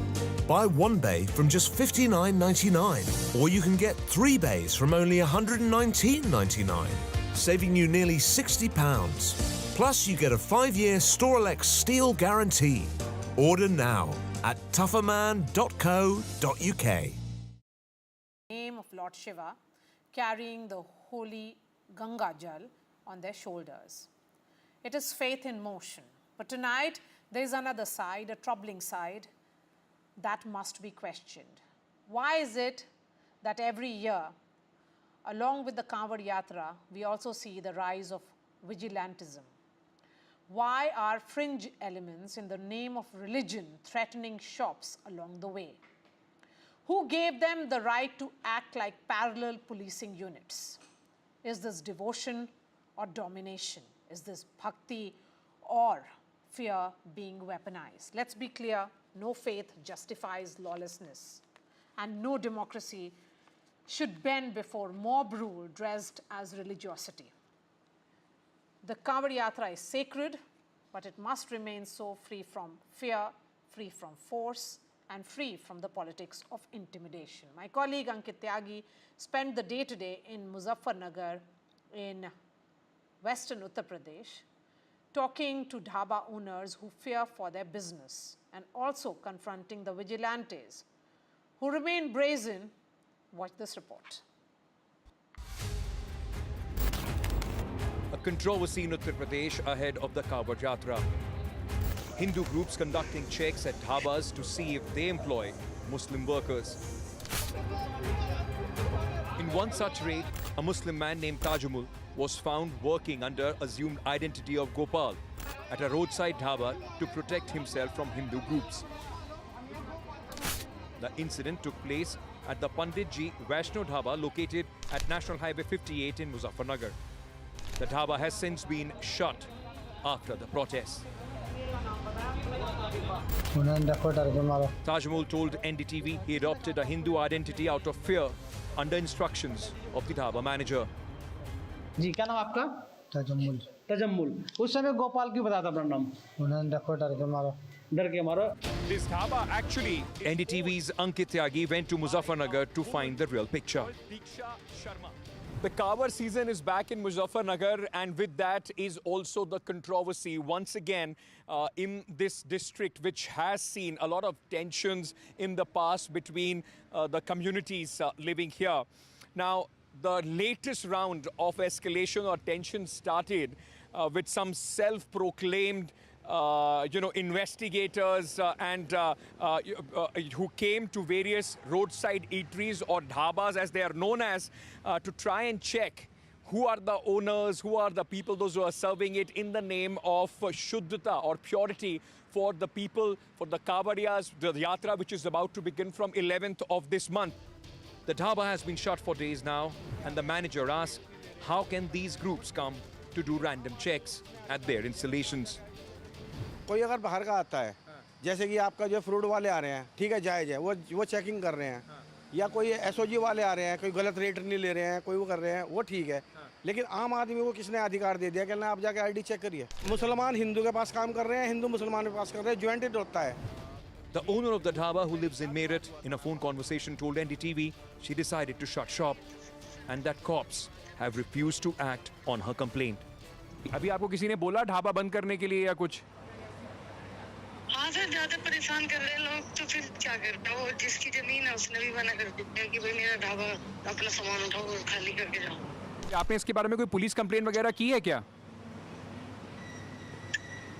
हाँ की है sir, पर FIR हुई नहीं हमारी और उल्टी हमारे नाम हो गई FIR. NDTV confronted the head of the group that raided the dhaba. He remains brazen and unapologetic.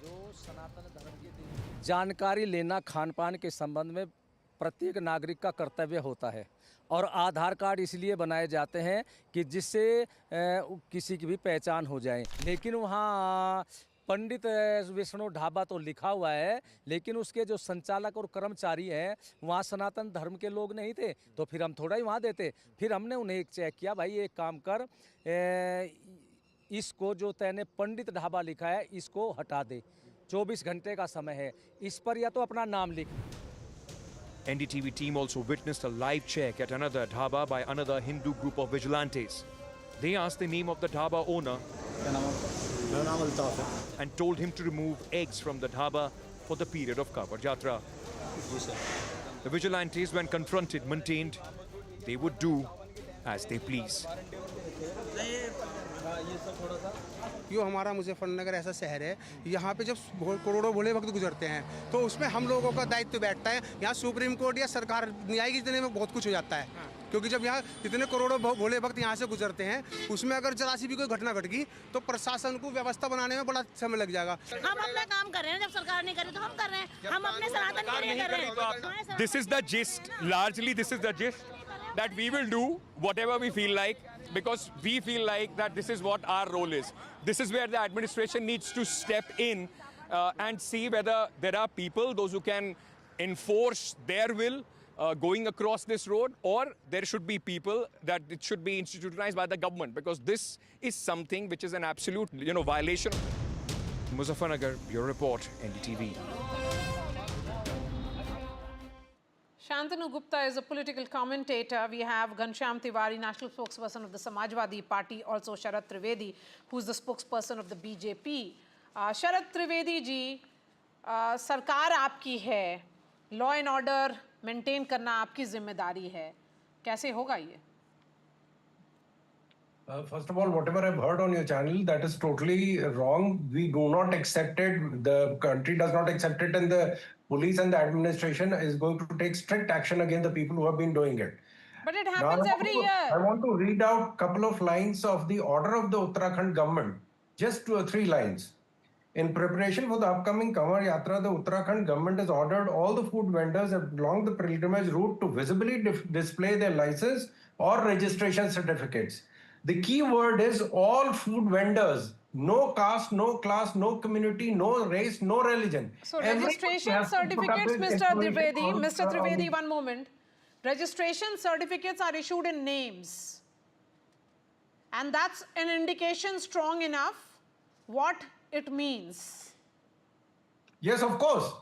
We agree with it, because when you say Shuddha Vaishnav Dhaba, that has got certain connotations. The food has to be prepared in a certain way. When we call kosher food, it has got special significance for the Jews. When we call soda bottle opener wala, you must have gone to the restaurant in Khan Market, that has a meaning that the food is being prepared in a certain way. When we say Shuddha Vaishnav Dhaba, that means the food is going to be prepared in a certain way. Not when Gulfam chaat, the Gupta chaat wala, and you come out with Gulfam chaat. No. There is a problem. No.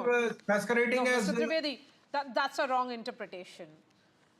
You are actually saying that there are people who are lying, and that is the way they are promoting their business. That may not be a fair assumption here. No. The report is that one Gulfam, when the matter was investigated, he was actually Gupta running Gupta Chaat Bhandar and checked on the QR code. Shantanu, this certainly doesn't augur well, because it's happening year after year.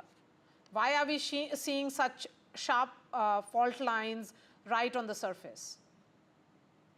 I think we have to understand what Kanwar Yatra is. Kanwar Yatra is a very pious religious yatra where the Kanwar Yatri runs miles together barefoot, right? In that time, they want to eat certain kind of food. I'm sure you know in Hinduism, as Gita says in chapter 18, there is sattvic food, there is rajasic food, there is tamasic food, right? When, as Sharat ji said, when we can have a halal certificate where a meat has to be cut by a Muslim reading a kalma in certain direction, all of that is fine. Even a McDonald's, Pizza Hut shows their halal certificate, right? So a Kanwar Yatri just saying, don't be imposter. Agar aap Abdul Dhaba hain, to Abdul Dhaba likhiye. If you are a Shiv Dhaba, if you are a Vaishnav Dhaba, that means something. That is a connotation. Don't be imposter, right? That's just put your direct identity. In fact, under Shops and Establishment Act, under GST Act, anyway, you have to put proprietor's name. Just put the name. Why to hide your identity? No, See, but same thing in love jihad. I mean, this is not for the first time that Kanwar Yatra is happening, right? It's been happening for decades. No. For decades, Maria, the believers have been walking, and never before, except for the last few years, such deep fault lines are coming on the surface. No. Then Maria, I'm saying you're a very senior journalist, nothing against your journalism, then you're very short-sighted.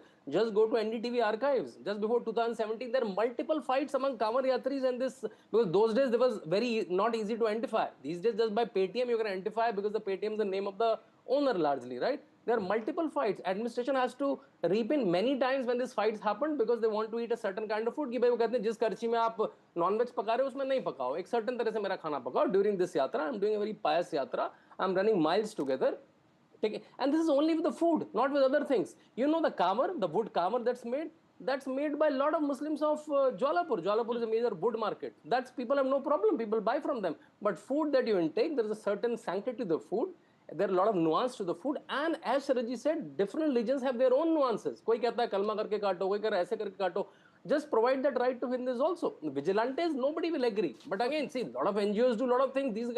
The police can take action against them, but whoever is take, how it should happen, that can be decided. But it should happen that you don't make imposters कि मेरा नाम कुछ और है मैं लगाऊंगा शबनम बार. See, this happens in UK also. Just give me half a more minute. I was in UK a couple of years back. I was doing my studies. You will say Delhi Dhaba, Delhi Darbar. देखा पाकिस्तानी चला रहा है. उसको पता है कि मैं अपने नाम से चला ही नहीं पाऊंगा. I don't have a rapport here. वो Delhi के नाम से चला रहा है. I think that's not done. भाई जो आप दिखा दो. अगर मेरा choice होगा, I still enter. If I still want, I still enter. It's my choice. Just don't be imposter. Don't be hidden entity. Good evening, Maria, to you, the viewers, and fellow co-panelists. Taking a Tower a little bit. There's a one man who's missing, and I want to appeal to your channel to help us find him. His name is Kiran Rijiju. He happens to be the Minority Affairs Minister of India. He's vanished. I don't know, he is in India, he's in this universe, he has a voice, he's lost his face and voice, whatever it is. It is a shame that the man can speak umpteen number of times but cannot stand up when his duty is called for. He must resign or he should stop warming the chair. This is not his birthright. Now, coming to the substantial part of the debate.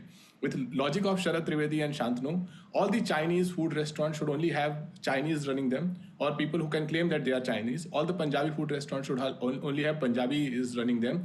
This bizarre logic can only happen because in the backdrop, you have a chief minister who believes in batenge katenge. You have prime minister who on event days believes in batenge katenge, on odd days believes in sabka saath sabka vikas. A prime minister who can identify people with their clothes. A party that for 11 years have been talking about isko Pakistan bhej do, usko Pakistan bhej do, but when the real time came to fight Pakistan, they were cowed down by a whisper of Donald Trump.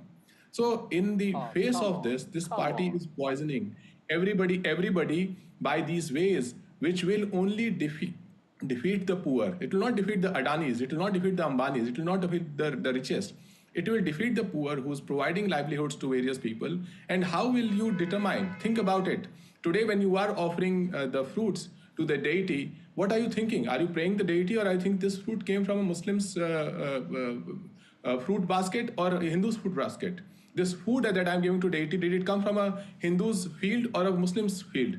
This is a model of untouchability that RSS has long believed in. This model was practiced against Dalits. It is still practiced in many parts of the country. This model has been practiced against Akhilesh Yadav ji. When Adityanath ji became the chief minister, he used Ganga Jal to wash off the chief minister's residence. When he went to a Dalit tola, shampoos were given. BJP believes in the model of untouchability. The only new chapter they are adding is now Muslims are added to it. So if you wear a cloth that is produced by Muslim, it can take away the satvikness of your life. If you get food, you don't know where the food came from. But just because there's a person who's a Muslim in that dhaba who's working, the satvikness of your pious effort is lost. By the way, all these people, Shantanu, Gaurie Dwivedi, all these people travel in flights. Never ever have they dared to ask in flight that क्या ये खाना सात्विक है? मैं एक बहुत important pious काम में जा रहा हूँ, मैं तिरुपति जा रहा हूँ, कहीं और जा रहा हूँ. In the flight, is this food sattvic? Okay. In the train, is this food sattvic? This is exactly a way to divide the country so that BJP benefits. Okay, Gaurie Dwivedi, respond to that. Gaurie Dwivedi, respond to that. I deeply appreciate the argument of my friend Mr. Tiwari. As per this argument, if the goat is being grown by a Hindu, by a Muslim, and if it is slaughtered by a Hindu, in the Jhatka process, then there should be nothing wrong with it. What is the problem with Muslims eating in it? Because it has come from a Muslim farm, it has been bred by a Muslim, and it is just being slaughtered by a Hindu in whatever way he thought it right. And obviously, Samajwadi Party people walk wherever they go. It is only the BJP people who fly. Mr. Akhilesh Yadav walked to Australia to study. So this is a very, very down-to-earth party with only dealing with PDA people. Now, you come out with this kind of statement, fine. The goat will be, coming from a Muslim farm and be slaughtered in a Jhatka manner. Why should this is going to create a communal divide? Why should we allow it? After all, the Hindus, Muslims should be together, and we should have Jhatka meat sold to the Muslims and the halal meat sold to the Hindus. Mr. Dwivedi, it's going in a direction which I certainly do not want this debate to go. So I'll I agree with Gaurie you. Dwivedi, Shantanu Gupta, and Ghanshyam Tiwari, really appreciate your time. Thank you for joining us. The entire discussion on ndtv.com. That's all from me. Thanks so much for watching.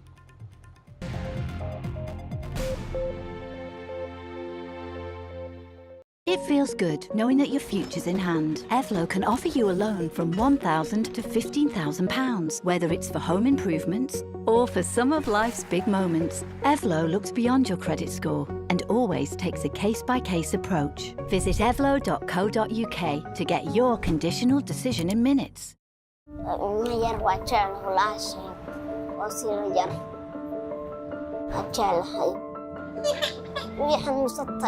Aku dah cuma mutan, aku dah hai. Arai laga tu kaja, alawa menauk, betina mujene. Agoro tu galon kama gitu sain ya par kasat. Ayer no tenía comida y la niña estaba mal. Lloró. Estábamos tristes. Fatoon, Leolida, and Monica are caught in the biggest global hunger crisis of the 21st century. Millions of children all over the world are going hungry because of conflict, displacement, and extreme weather. We urgently need your help to fight acute hunger and malnutrition. Please search Save the Children or visit savethechildren.org.uk to give £5 a month. Your £5 a month can help us give hungry families life-saving food and provide malnourished children the treatment they need to recover.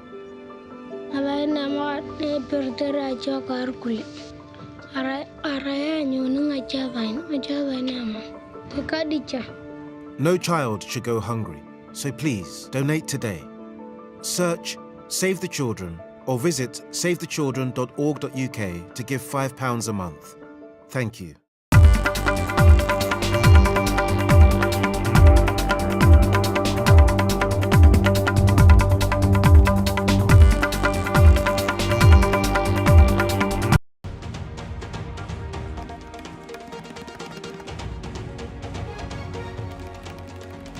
Good evening, welcome to Left, Right and Centre. I'm Vishnu Shom on the programme today with just a couple of days left before the preliminary report of the crash of AI-171, the Air India Dreamliner, comes out.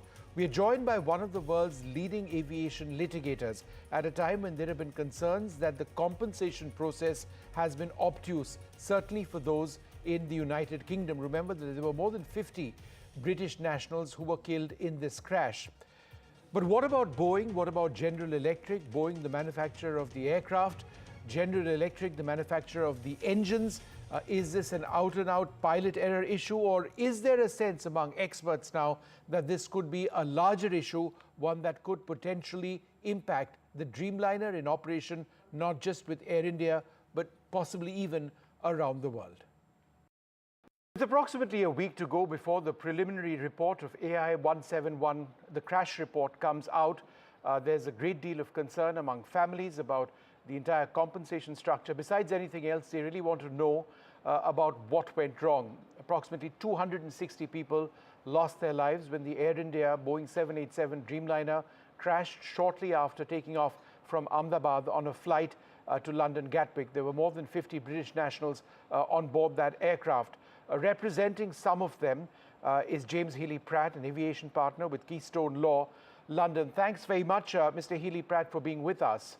On the entire issue of compensation, as I understand it, the Montreal Convention ultimately decides or will be the factor which specifies the compensation for each claimant. Is there anything to suggest that that is not being followed? You're quite correct that claims against the airline will be governed by that international treaty, the Montreal Convention, and depending on the domicile of the passenger and the ticketing, it could be India, it could be London, broadly.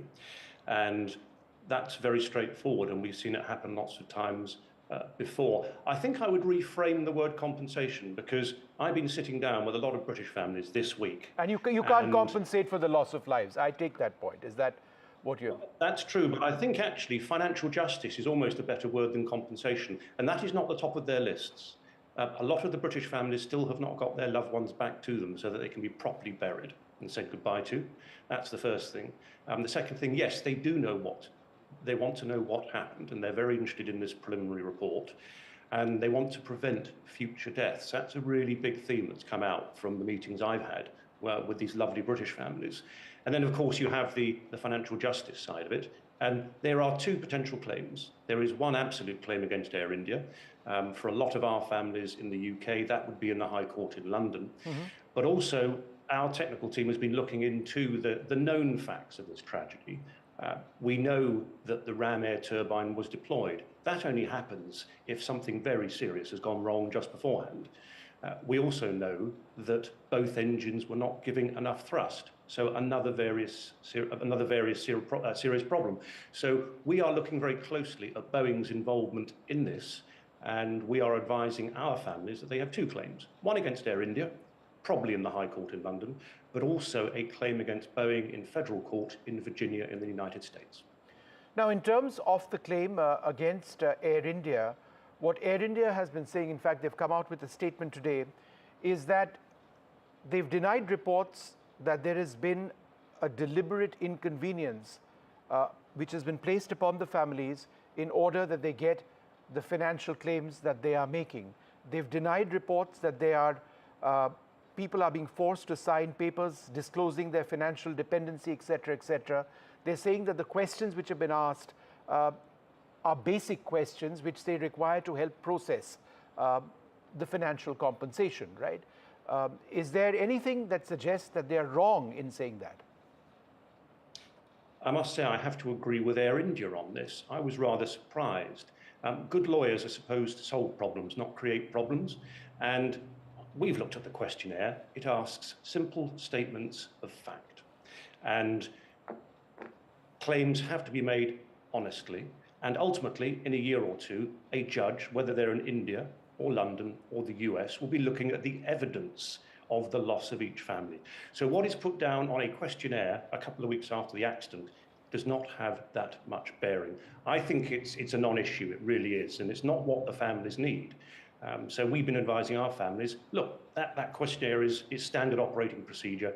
Air India need to know who they can pay the advance compensation to. So I think it's a non-issue, and it's clickbait in many ways. And it's a shame that it's happened because the families have other more pressing concerns. No, I appreciate that point, because I was sort of going through some of the complaints and some of the points mentioned by litigators in the United Kingdom.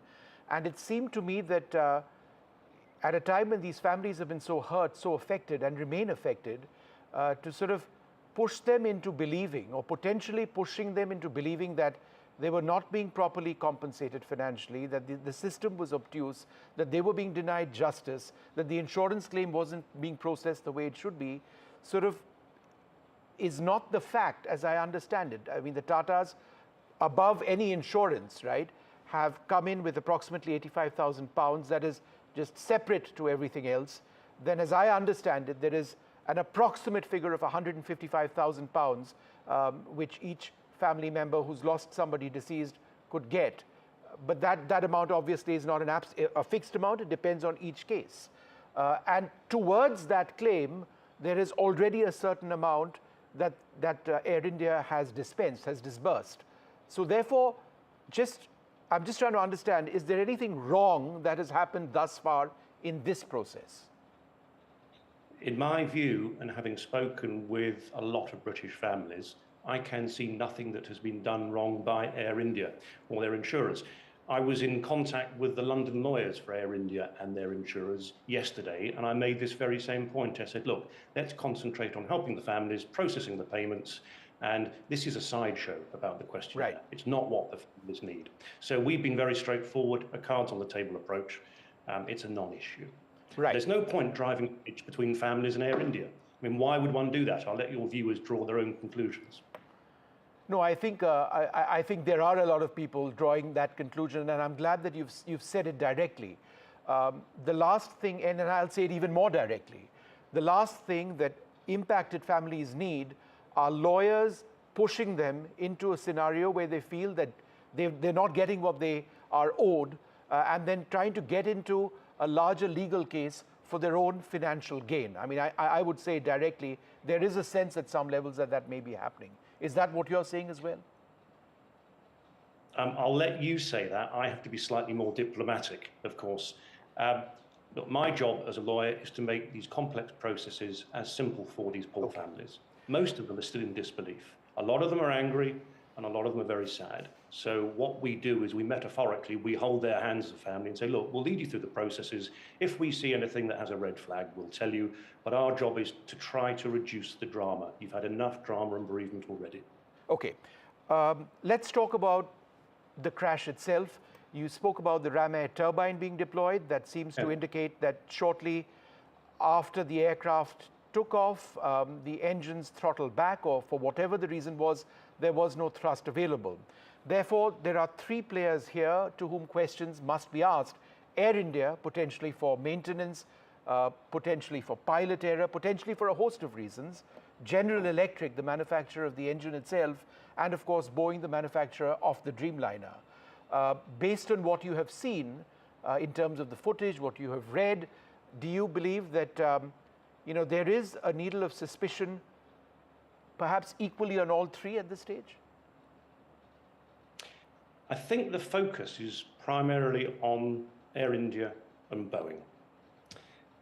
Boeing has had a checkered past over the last decade.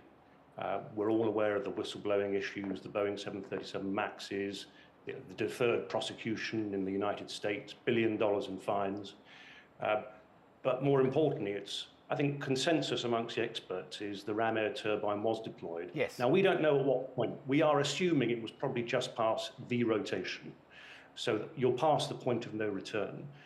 You then have the Ram Air turbine, the RAT is deployed. There are 10 reasons for that if you look at the flight manual, the FCOM. But the primary 3 reasons are double engine failure, or an electric failure, or a hydraulic failure.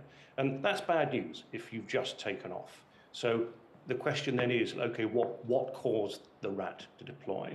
And I think, and I hope, and the families hope, that the preliminary report will actually provide some indication about what happened there. But that's only half the story, because then the other consensus view amongst the experts is that there was a loss of thrust. So what's the relationship between the deployment of the RAT and the lack of thrust seconds later? And again, we're all hoping to find out from the preliminary report. But taking a step back, so you've got the Boeing issues, but then of course you've got the potential Air India issues. And nobody should be quick to blame the pilots, actually, because I think the pilots probably did the best job they could possibly do in very difficult circumstances. But there may be some questions surrounding the training. Yes.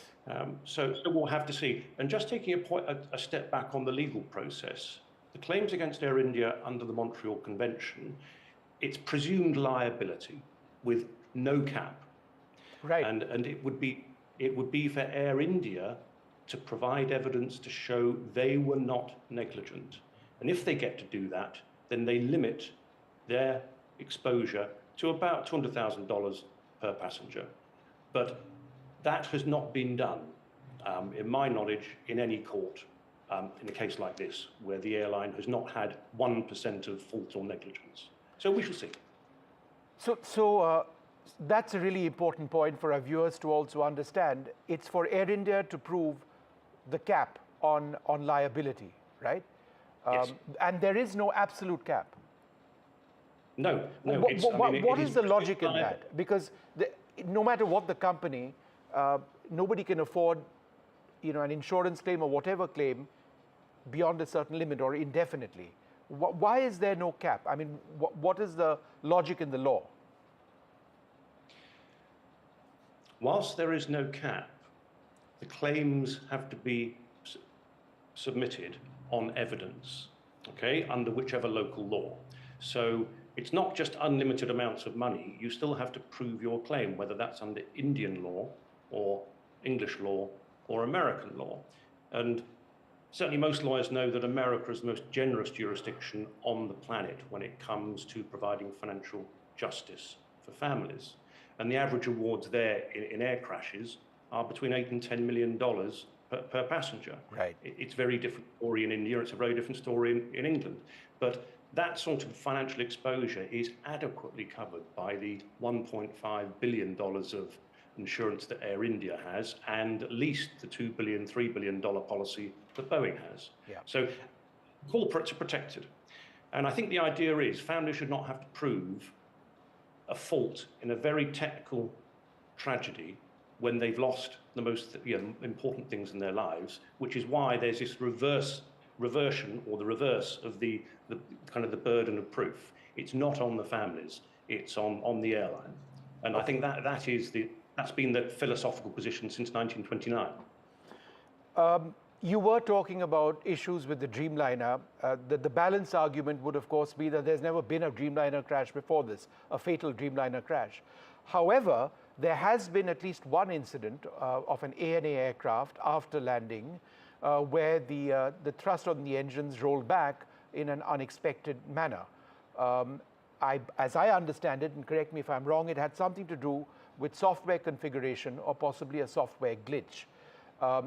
Is that something potentially that one needs to look at as well, a software issue which resulted in a sequence to the engines which was perhaps not correct?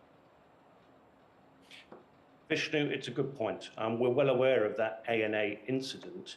We haven't actually been able to find the final safety accident report on that. But of course, the aircraft had landed, there was weight on the wheels, the WOW switches were toggled, and then the TCMA, the thrust control management software, didn't operate as designed.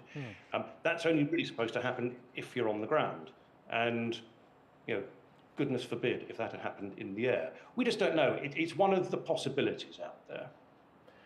The other possibility, of course, is improper flap configuration and the fact that the undercarriage, for whatever the reason was not retracted in a potentially single engine scenario. But a story which we did based on what, and this is outside the investigation obviously, is a couple of senior Air India commanders on the 787 a week after the crash went to their Dreamliner simulator and looked at improper flap configuration, the undercarriage deployed, and a single engine scenario in those weather conditions, the temperature, the gross weight, etc., and the Dreamliner was still able to pull out and fly away.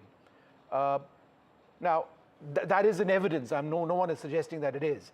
I'm just making the point that there is a huge margin available for Dreamliner operations, which is why, again, everybody assuming, or so many assuming that, look, no, the pilots made a mess of things, may not necessarily be correct at all.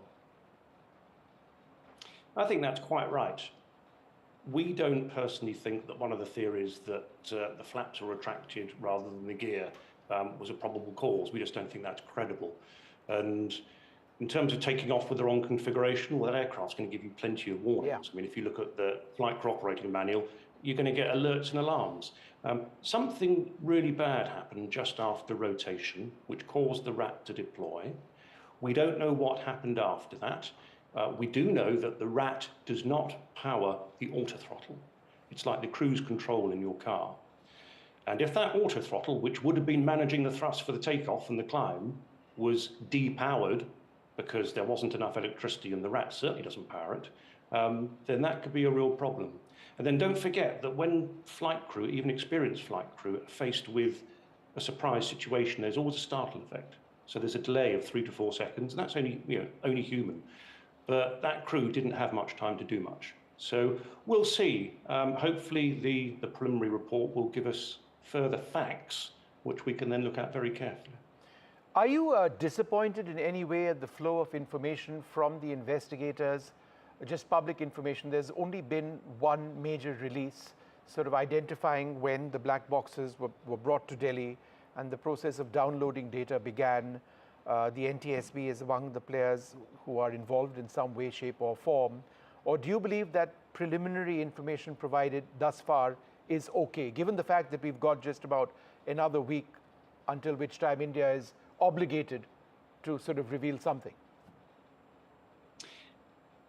Look, from my experience, having spoken with lots of families over the last 30 years in air crashes, they would always like more information sooner. Sure.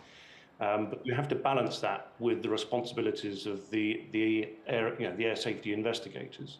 And again, something I've been telling our families is that there is always an undercurrent of geopolitics in these safety investigations, because obviously you have the Indian government and regulator and airline, and then you have the American manufacturer and their regulator, and then you've got the Brits, the AAIB, who don't really have a political position on this, of course, and they're very good with the black boxes. But there's always a tension, in my experience, in those safety investigations because of the consequences of it either A, being a Boeing safety problem, which may result in the grounding of the Dreamliner, or an Air India problem in relation to training or maintenance. So it's worth remembering, it's not as straightforward and simple as it looks on the cover.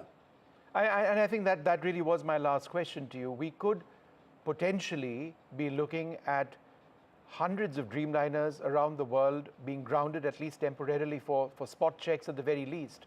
And if there's something more significant which is found, it could be, much bigger, which for Boeing would be disastrous. For airlines which rely on this thus far fairly reliable aircraft, it would be disastrous as well. And not least of all for Air India, which has more Dreamliners in its twin aisle fleet than any other type that it operates. So it's it's bad news in so many respects. Quite. And I think the important thing is that the black boxes don't lie. The black boxes will give us 90 to 95% of the truth, which is why we do hope and look forward to seeing some of their contents in a week's time. All right. James Healy-Pratt, aviation partner at Keystone Law, London, thank you very much for speaking to us and sharing your concerns, your thoughts. It is such a tragic occasion, and let's hope that there is justice for the families and that there is safety in aviation. Thank you very much indeed. Vishnu, thank you for your time. The Andhra Pradesh IT Minister Nara Lokesh has been singled out for praise by the Prime Minister on multiple occasions in the recent past, including at the International Yoga Day in Vizag, where the PM appreciated the enthusiasm and efficiency with which the young leader made it a great success at short notice, projecting brand yoga and brand Andhra Pradesh and brand India to the world. The 43-year-old Telugu Desam leader has told NDTV he's been deeply inspired by the PM and in fact has taken a leaf from the Prime Minister's playbook. Thank you, Vishnu. In an exclusive chat with NDTV, Andhra Pradesh IT Minister Nara Lokesh said leaders need to be bold, and he was being bold in envisioning Visakhapatnam as a global hub not just for pharma, medical devices and for chemical industries, but also for IT, in which AP has been a late starter. On the water dispute with Telangana, he said Andhra Pradesh is not trying to steal anything from Telangana, and they want to use every drop of water so that both the Telugu states prosper. On the controversial Red Book, he said whoever breaks the law is going to face the music. Let's listen in. Visakhapatnam also in that sense got showcased, where you are bringing a lot of industry as well. CTS yesterday and 99 paise, that's something that comes in for debate. I believe there's no debate there. If you look at it, leaders have to take bold decision, and as the IT minister, I've taken a bold decision. I think this is what India needs. We need to take bold decisions to attract investments. And today Andhra Pradesh is a late mover as far as IT is concerned, because we have established bases like Hyderabad, Bangalore and Gurgaon. So we need to compete. If I have to compete, I have to use some strategic advantages. I'm using land as my advantage. And this is exactly the playbook given by the Honorable Prime Minister when he was the Honorable Chief Minister of Gujarat. He took Tata Motors at 1 rupee. So I got TCS at 1 rupee, I got Cognizant, 99 paise, I got Cognizant at 99 paise, and I'll get a lot more. Top 100 IT companies, my offer to you, please come to Visakhapatnam. I'll extend the same deal to the top 100 IT companies in the world. The same deal applies. Wow. That is quite an invite that you're setting out for the world of IT. At a time when Andhra Pradesh otherwise is resource crunch is there, obviously, in your state, you're leveraging your equation with the center well to be able to bring the resources. Because I have been speaking to people in Visakhapatnam, and they are a wee bit disappointed that the capital is going away from here, and you're starting almost a greenfield project once again. Obviously, you had built, in that period that Mr. Chandrababu Naidu was Chief Minister in the first phase. People of Visakhapatnam were very clear. They said they want economic development, and they're getting it.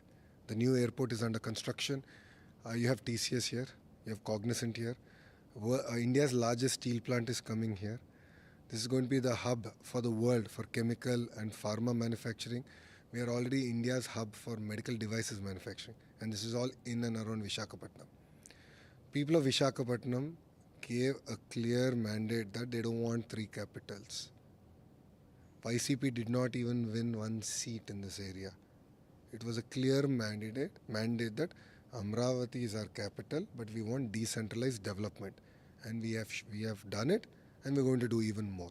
That is why TCS came to Visakhapatnam, Cognizant came to Visakhapatnam, ArcelorMittal came to Visakhapatnam, and many more pharma companies, which have been clear in the previous cabinet and which will get cleared in this cabinet. All their investments are happening in Visakhapatnam.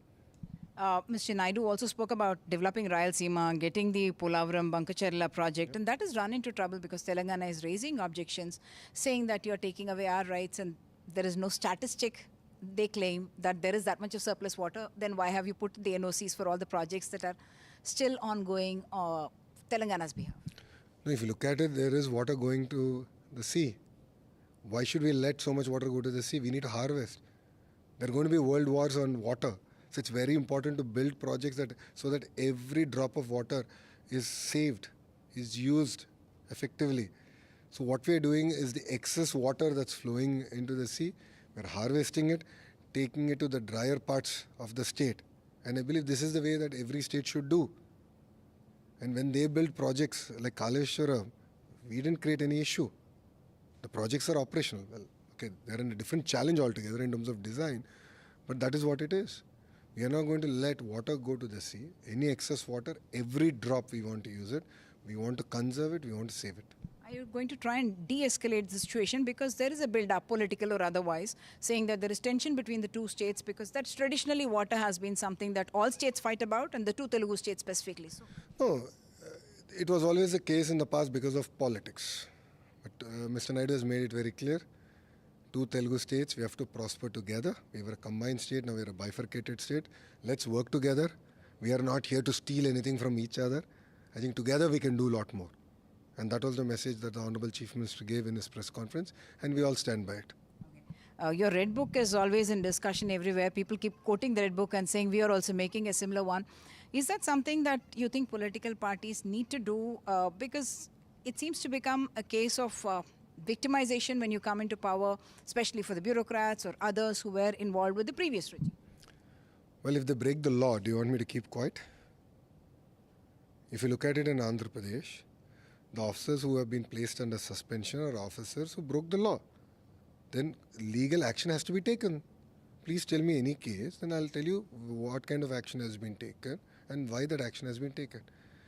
In my Red Book, and this was my promise to the people, I did close to 100 public meetings where I showed a book and I said that people who broke the law will face the music. Now let's take Visakhapatnam as an example. There was ganja